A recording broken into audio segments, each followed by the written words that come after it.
Selamat siang. Pasca terjadinya ledakan bom bunuh diri pada hari Minggu 28 Maret 2021 di Jalan Kajau Lalido, Kecamatan Ujung Pandang, Kota Makassar, tepatnya di depan Gereja Katedral.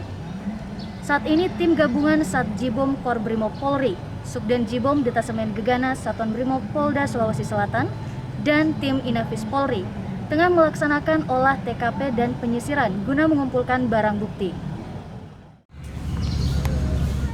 Saat ini personil gabungan Satbrimob Polda Sulawesi Selatan dan Sabara Polda Sulawesi Selatan melaksanakan pengamanan di sekitar lokasi kejadian pasca ledakan bom bunuh diri di Jalan Kajau Lalido, Kecamatan Ujung Pandang, Kota Makassar, tepatnya di depan Gereja Katedral pada Minggu 28 Maret lalu.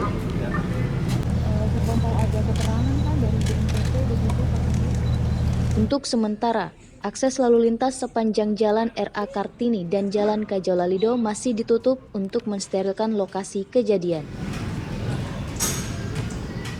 Saat ini personil Satbrimob Polda Sulawesi Selatan yang dipimpin langsung dan Satbrimob Polda Sulawesi Selatan, Satuan Jibom Korbrimob Polri yang dipimpin dan Satjibom Kombes Pol Muhammad Ridwan SIK MH, serta tim Inafis Polri melaksanakan olah TKP dan penyisiran.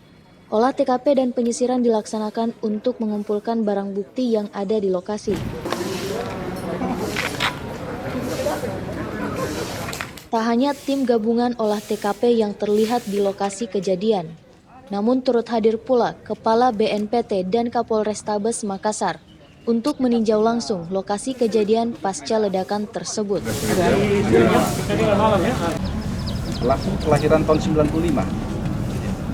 Jadi inisialnya L ini dengan istrinya adalah termasuk tentunya kalangan milenial yang sudah menjadi ciri khas korban dari propaganda jaringan terorisme. Propaganda jaringan terorisme itu adalah ya istilahnya itu dapat saya katakan seperti jebakan Batman ya untuk anak-anak muda. Karena pengaruh virus radikalismenya itu tidak terasa, kemudian merubah watak, merubah perilaku, yang itu sejatinya bukan jati diri bangsa Indonesia. Setelah olah TKP dan penyisiran barang bukti yang dilaksanakan tim gabungan kepolisian, akses lalu lintas kemudian dibuka kembali dan situasi arus lalu lintas berjalan normal.